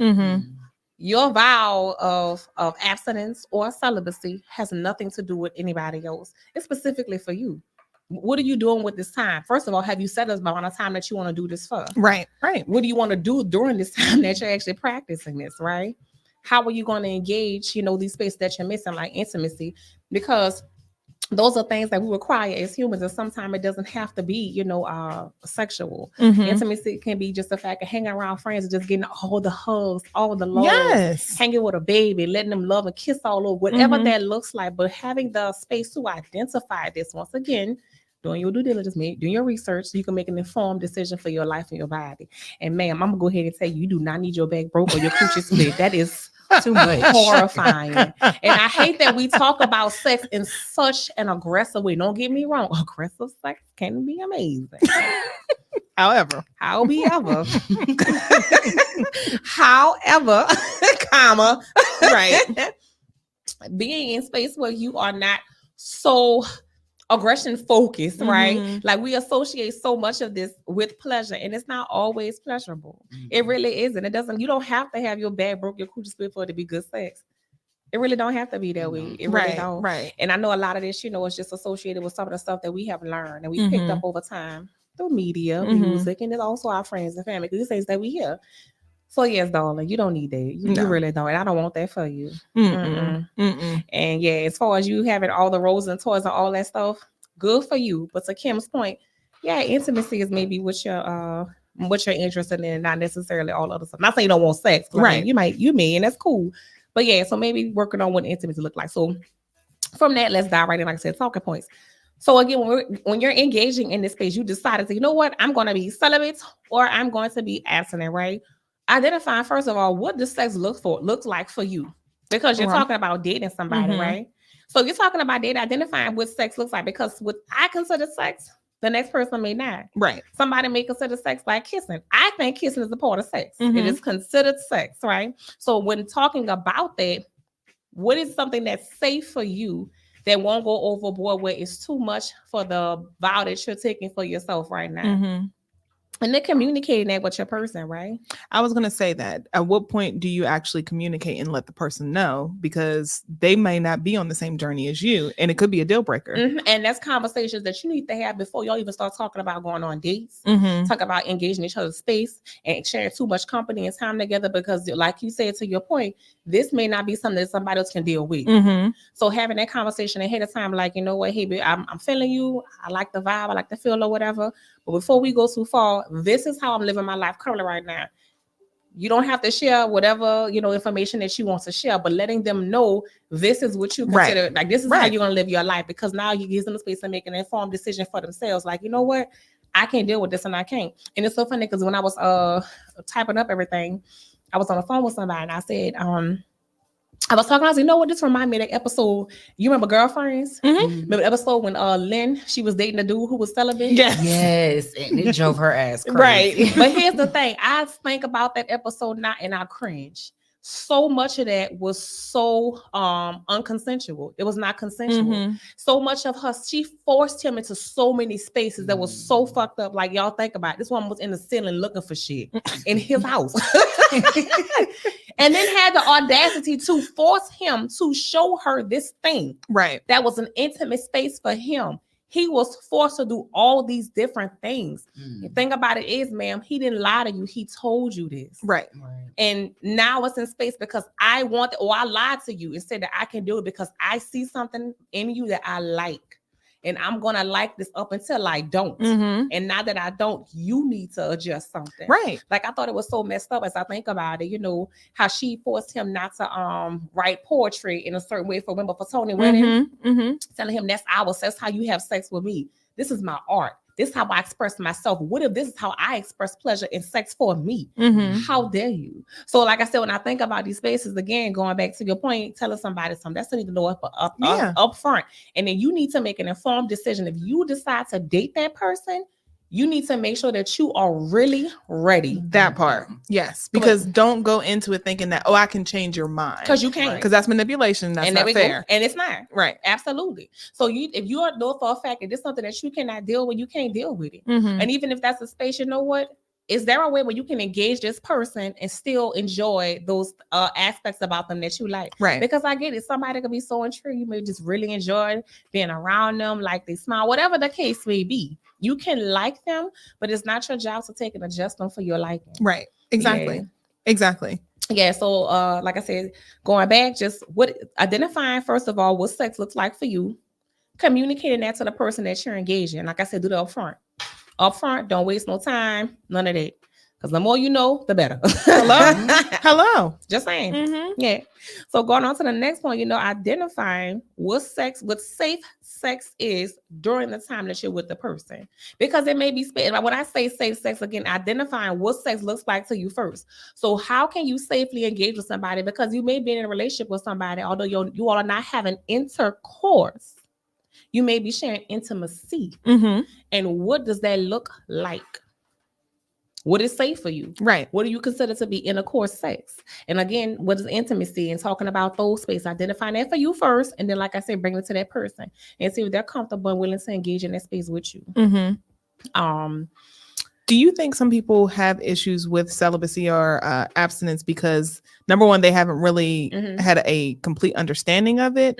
And then instead of them actually learning how to please themselves, they're expecting it from other people? Ask that question again. Make sure I'm following you. Do you think people have a problem with it, like homegirl who's like accidentally and she wants her back broken and vagina split and all this stuff like that? Do you think she may be having a problem because, number one, she doesn't quite understand what either one is, and then also because she doesn't quite know how to properly please herself or know what it is that she wants? I think there's space for that. People are taken led by so many things, right? So especially talking about, you know, abstinence or celibacy, you are restricting yourself from something that you once found pleasure for. I don't know how to fill this space because I haven't identified those spaces within myself before I even did this. I just feel like, you know what? I haven't found the right person, or people just out here doing me wrong, whatever that looks like, right? You know what? I'm just going to go away. I'm going to take a break. I'm not going to do nothing. But I haven't identified, you know, my part in this space where I am not engaging the right, or the people I've been engaging, how I have played a part in these spaces, right? Okay. So because I haven't identified that, meaning that doing the self-reflective work, I haven't did the self-reflective work, but now I'm just like, you know what? I'm just going to not have sex, but I'm still missing something because I was already missing something before I got here. So yeah, like I said, there's room for it, but again, it's so layered because sometimes people just like, you know what, there could be space for somebody who's asexual. So it's not the fact that I don't even want to have sex. I just genuinely don't feel this way. Right. But I'm keeping engaging all these different spaces. I don't know how to respond to. It's not that I don't understand. I don't know how to respond to this space right here. So you know what? I'll leave. Right. So that's why I said it's room for it, but it's so layered. Yeah. Okay. All right, y'all. So again, moving on to the next point. So dating someone who aligns with your choice for sex and intimacy. That goes back to, like I said, you know, actually having a conversation with somebody about what that looks like. First of all, telling them, hey, this is what I'm doing with my life.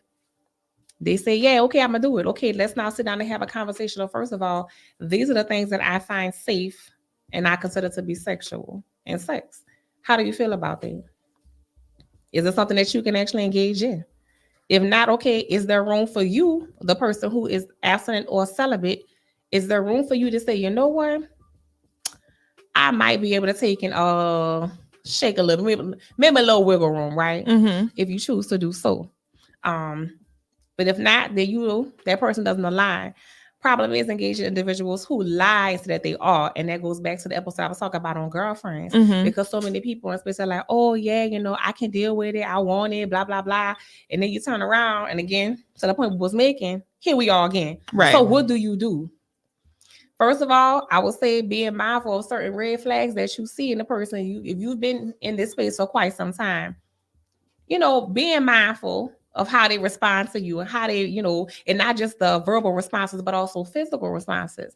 I'm sorry, not physical, behavioral responses that you see in the person. You start seeing that stuff, they don't align. Right.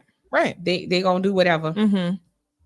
Also in space where you're dealing with somebody, creating safe spaces for yourself first and foremost, but also creating a safe space for the person. So by that, I mean, as you're sitting talking about, you know, what abstinence or celibacy looks like for you, how do you create a safe space for the person that you're engaging? Because you want intimacy and all these other things as well. But how do you create that for that person? So having a deep and honest conversation, those uncomfortable conversations, sitting down and talking to them, because it's going to take on to strengthen the relationship. And also help you identify some things about yourself too. And I think that that's a good point, because sometimes people think just because I want intimacy, I want to hold your hand, I want to kiss you, or I want to rub on you or whatever. Immediately it's like, oh, you must want to have sex. Like, no, I just want that feeling of being loved on and loving on you. Listen. Not necessarily saying I want to go full blown into the act and swinging from chandeliers and shit. Yes. Shower right. Girl, listen. All right.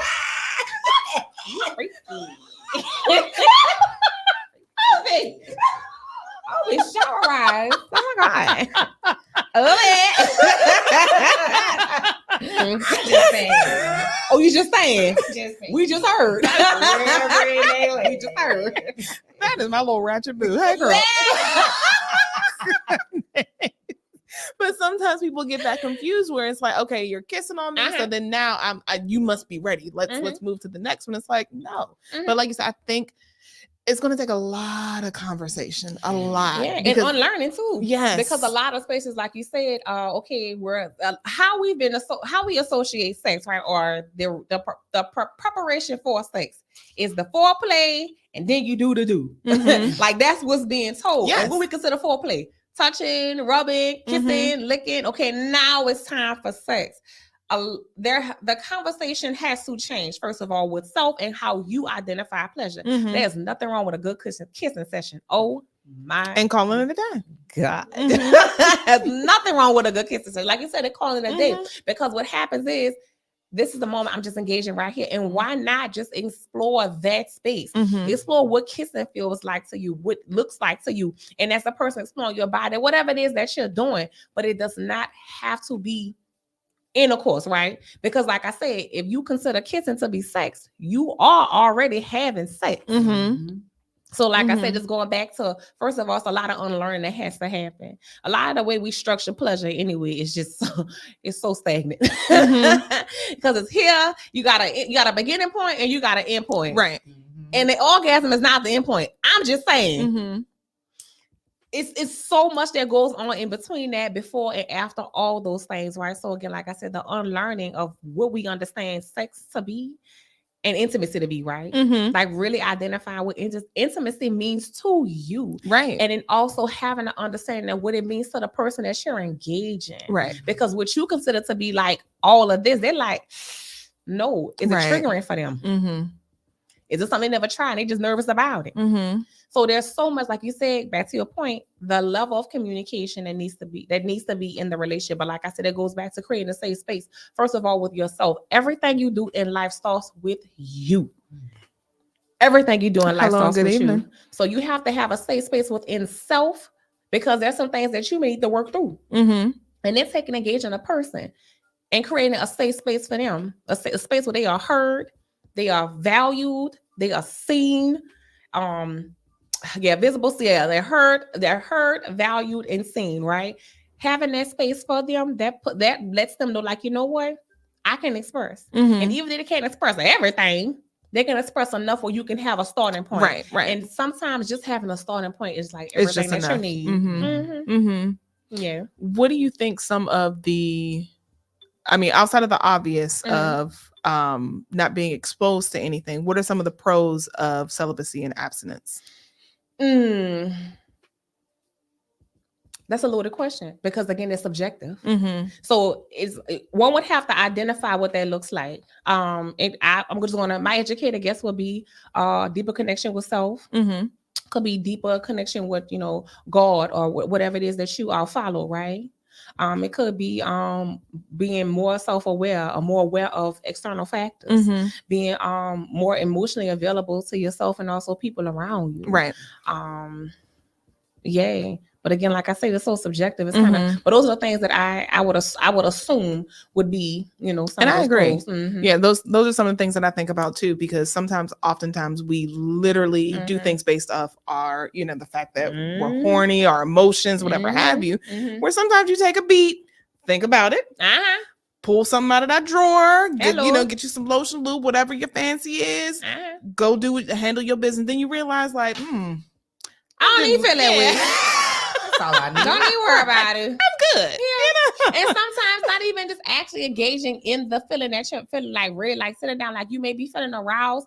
Maybe like some people feel aroused because they're anxious. Some people aroused because they're scared, because they're nervous. Like even if you're in a space where you are practicing abstinence or celibacy, when you are feeling this way, what is it that you were feeling prior to this arousal? Okay. And that can go back into the space of, like I said, of being more self-aware. And connecting with self deeper, because like you said, to your point, instead of and not saying you can't masturbate because do what you want with your body. However, masturbation may not be the release that you need. Right. Maybe you need to hear something within self first, and that was just a trigger, because that's what you do. That's something that people may use to find comfort. I'm nervous. I need an orgasm. It feels good. I can go away for a while. So yeah, that's true. All right, Charles, we're coming down. All right, so now going into. This is a perfect segue. So arousal level after becoming sexually active after celibacy or abstinence. Whoo, that right there, you're going to have to figure out, once again, a safe space for you before you actually act. So identifying, what can I manage right now? Because maybe full on intercourse and hugging and kissing, those deep passionate spaces that may be associated, okay, that there's something next, that may not be the best thing for you right now. So creating a safe space for yourself within yourself, and then creating that space with the person that you're with, right? Because I also think about this too, the person who's on the receiving end of this. They may also be nervous because, first of all, if they are a person who let's say they decided to accept your abstinence or your celibacy, practice for the time, whatever you chose, right? And now you say, you know what, I'm ready. They may be nervous also. Right. Because how do I engage with you? How do I kiss? How do I love? How do I do all these things? This is going to be awkward. Yeah. Right. So in that space, create, like I said, a safe space for you, and then a safe space for the person, and then y'all come together and create a safe space for each other, because now we have to explore each other in this space in a whole new way that's abnormal to both of y'all. Right. So like I said, creating a safe space. And then secondly, okay, now let's decide what's okay right now to do, because we can't do it all. Right. So what's okay right now? What's okay 2 months from now or a couple of days from now? It look like. Because you might be like, you know what? Right. I know I said.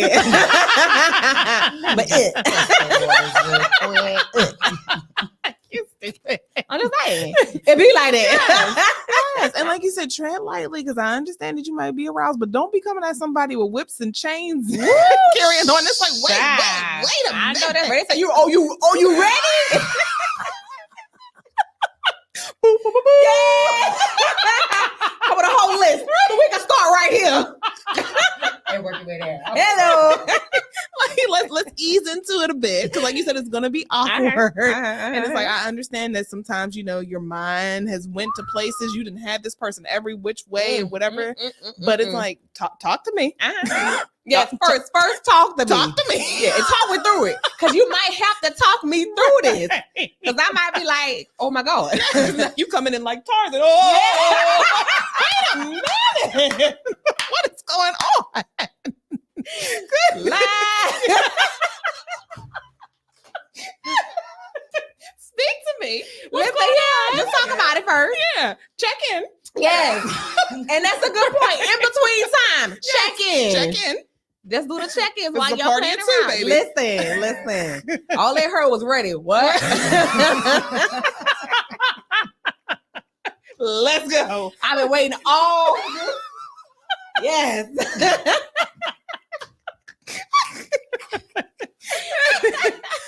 That has to happen because, like you said, you don't know where that person's comfort level, and they may say, "Oh, I'm comfortable with it," but then because you haven't done it in a while, it's like, "Whoa." Yikes. Yeah, because it could be a triggering space too, because you have whatever your reasons were for your practice of abstinence or celibacy, engaging in sex too quickly or too intensely can be triggering, because like, oh no, this reminds me of why I decided to say I'm gonna take a break from this. So like, to your point, checking in like, hey, how you feeling? Yeah, and you don't want to regret the moment. No, you don't want to go through it, and then that person's like, that was good, wasn't it? And you have been like, no, traumatized. Like, wait a minute, I forgot I had all of this. No, this was terrible, right? Yeah, so you don't want that. That would be terrible. And that also bring another point to me. Also identifying what consent looks like to you also in this space, because and also making sure that you are continuing to give consent in these spaces. As odd as it probably sounds, but no, asking those questions. Does this still feel good? Do you still want to do this? Continuously getting consent creates a safe space for the person, for you, and then both of y'all creating that space for each other. Yeah. So yeah. And it allows a person to be comfortable with you because they know that, okay, well, you actually care. Instead of just saying, oh, well, I heard you ooh, ah, a little bit, so I'm just gonna keep going. Now, wait a minute. Wait a minute. Maybe I pulled a muscle and I'm like, ah, nigga, ah, ooh, really? That was sex good like that, friend. I'm be like, maybe I need some water. Get the mustard. You all right, baby? Well, I get hurt. Did I do it? Check in. Check in with me. I get hurt.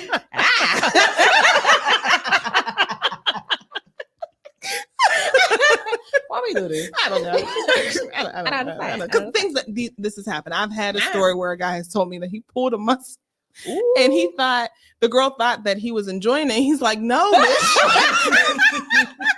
I got a Charlie horse. That's the worst. Though. Wait, was he on top or was she on top? She was on top. Good for her. Did she finish? Listen, roll. Work it out. Listen, get it together. Massage like you're moving, girl. Look, roll while you're moving. But check in. All jokes aside, no, it's not consensual. The man hurt. Get off him, girl. Get off him. Check in. Yeah, but that's crazy though. But not crazy. It's interesting. Yeah. I once again, I'm always laughing in my friends' faces. I need to stop doing you really that. are terrible. Friend. I am, but I love you. I love you so much. But I'm laughing in your damn face. Listen, I'm aware. I done been laughed at quite a few times, y'all. So unfortunate for me. She ain't no good. Right. But I love y'all. I'm sorry, go ahead. She ghetto. Anyway, but for my last point, we're talking about, arousal level and, after, becoming sexually active after, celibacy or abstinence, masturbation. That could be a safe way to actually engage in, wanting to get back out there. So just like, play with you a little bit, see what you like and what you don't like, and also creating a safe space for, what feels good. This girl here is goofy. She is trying to work out his shoulder horse. Obi, you scare me. Oh my God. Oh, what you be doing? Obi, scare me, girl. I'm like, I'm sorry. Next thing you know, I hear a nigga like, oh, no, it's Obi. It's Obi. Obi out here doing the thing. What a thing. What are you doing over here? Razzle dazzle. I know that's right. Come on, glitter coochie. You got that crunchy. There you go. What is this show? Oh, okay. Yeah. We'll explain later. All right. But also, as we're talking about arousal level, like I said, after becoming sexually active. However, let's actually dive into arousal. After you decide, you know what, I'm actually going to get back out there, because your arousal level, you may not be as aroused as you once were when you first started. Like when you first, I'm done this now, right? When you get back in there, you might find that, this is too much. You know what? I don't even want to have sex as much as I did, or I don't want to have this type of sex as much as I did, right? So being mindful of what that looks like, because it may not be as you intended or as you have expected to. So, with those spaces right there, if you feel like you are not as aroused as you once were, and you consider this to be something of a problem for you, then it's time for you to engage different things. Maybe talking to your doctor, maybe seeking out psychiatry or therapy, to figure out maybe it could be something that's just emotional, could be just a mental factor, or it really could be just something physically, going on.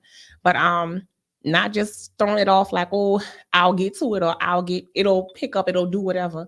No, if it's something that's continuous and you feel some type of way about it, go get checked out. Yeah. Always, don't leave your body in the hands, or just go get checked out. And that's mind, body, and spirit. Go get checked out whenever you have to. You can.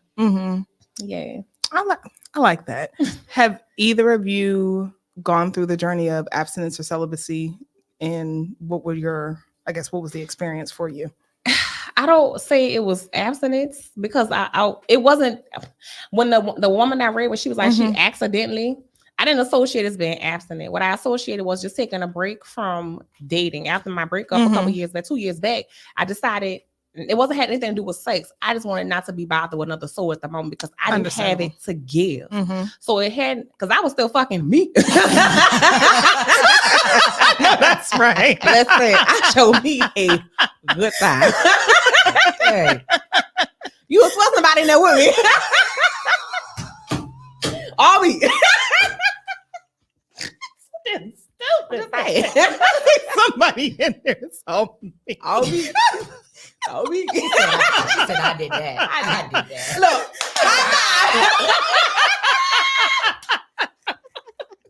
Kevin, I didn't there with the champions. Yeah, Lord. Rocky. Y'all stupid as hell. Look, I'm just saying, okay? It's like you said, can't nobody do you better than you. Listen, and when the minute I found her, she is stuck, okay? Stuck. We in this forever. We locked in. Pop like a booty hole. I love that. Just saying.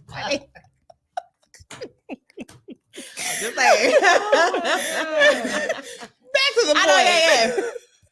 But anyways, what was me? What was saying? Oh, the journey. Yes. Okay. So like I said, it was me just detaching from dating and relationships, because I needed to figure out, first of all, what does it look like to be a single person right now?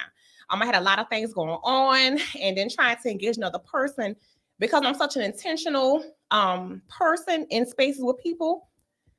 I didn't have it to give. Right. So right now I can't engage in this way. So when I decided to not engage in dating or somebody else, that came along with me not having sex, because at that time I didn't want to have casual sex. I'm sorry. At that point, I'm like, I'm too goddamn old. Yeah. And I done did all the things or whatever they look like. I'm like, I don't want to. It's just something I was not interested in. It wasn't a need. Right. So that wasn't the intimacy I was looking for. So because of that, I was like, you know what? Again, I'm not dating. That comes with not having sex. So because I'm not having sex, and it had been a year and some change, it's kind of like, it just didn't happen. Right. So like I said, when she say accidental, I was like, oh, I get that, but I just didn't associate it as being accidental. What about you? Oh, yeah, I definitely caught a drought. I definitely did, and I survived. You're still here, girl. I'm still here. Good shit. Oh my God. Still freaking. Okay. But no, for real. I understand to your point, because like me sharing my body with somebody is very important. It is. And so like when I did go through that drought, I was like, okay, well, cool. It is what it is. But then God opened up the floodgates, and He's been so good. Amen. Amen. I'm happy for you, sister. Listen. Thank you. Do all of it. But I would definitely do it again, though. Yeah. Okay. And I feel the same way. Like I guess drought. That's what you want to call it. I mean, shit happened. And he went away, and I'm like, well, all right. Right. I'm here. Accidental. Whichever one it is, but like you said, during that time, I learned to love me a lot. And like you said, just really rebuilding that relationship of what it is that I like, what I want. Because in so many spaces, I've been the pleaser. What do you like? What do you want? Where it's like, no. Let's be selfish. Let's figure out what it is that you like and what it is that you want to do. And it's like, give me this time to really love on myself. And it's not so much of in a sexual way, but just, you know, like you said, just taking myself out on dates, just enjoying my own company. Giving yourself intimacy. Yeah. You know, and because in that way, it allows you to realize, like, do I like this person because I'm physically attracted to them, or do I like them for them? Yeah. And then I realized that a lot of people, it was just physical. I didn't fucking like you at all. You know, and like, what am I doing here? Yes. Get your ass up. Exactly. You know, I'm like, go away. Like, I don't like you, but I like what you can do for me in that moment. But once I realized my good friend here, my good sis, introduced me to the world of various toys, I'm like, oh no, I'm good. I got it. I am good. Like you said, I got me. Shit. You're like, girl, you did what? You're doing you're doing good, sweetie. I'm gonna get you some water, girl. You want a snack? What you want for breakfast, girl? You ain't my elite employee. I can't deal with that. And then you can go and you shower, and then you can get in your bed by yourself and relax and do what it is you want to do. So it's not all bad, because I understand where she's coming from. You do have those little urges, especially when you're ovulating. Jesus Christ. Ooh, child, I'm the worst. I ain't lying. When it's that time, I get it. However, you know, it's not that bad of a journey. It really isn't, especially when you really take time to say, I care about me and my health more than anything. Oh, yeah. You know, so I'm just not going to jump into the waters with anyone. And then when you realize, when you build that connection with someone, it makes it even better, you know, because it's just like, it's not just physical and we're just slapping each other. It's like, no, like we really intentionally love each other. You know, we're wanting to please one another, and it makes the experience mind-blowing. So it's like, I'll wait for that opposed to just being like, I just want to get my rocks off. Like, and that depends on the person too, because sometimes some people don't necessarily require that deep level of connection to actually engage in, you know, in sex. So again, it's just all subjective. But I understand what you're saying to your point. Like, like, you know, there's some people who engage in sex with all of them. So it's not just my body, it's my mind, my body, my spirit. I am present, I am here, and I am giving me to you. And so, you know, your point, Obi, I've shared myself with you. When the fun is had, we've done all the done. You walk away with me. Right. You walk away with a piece of me. I can't get me back. Exactly. So yeah, exactly. So I hope you all learned something today. I hope you enjoyed the conversation. Remember, you can follow our sexy educator at _sexy_education. Y'all, please, and be on the lookout. I got an event coming up. And girl, is your website live? It is. Wait, can I get my applause? Yes, come on.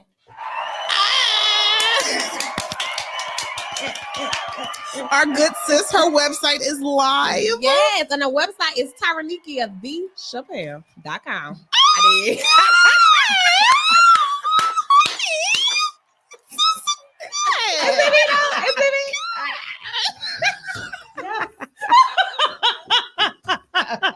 We need to be stopped.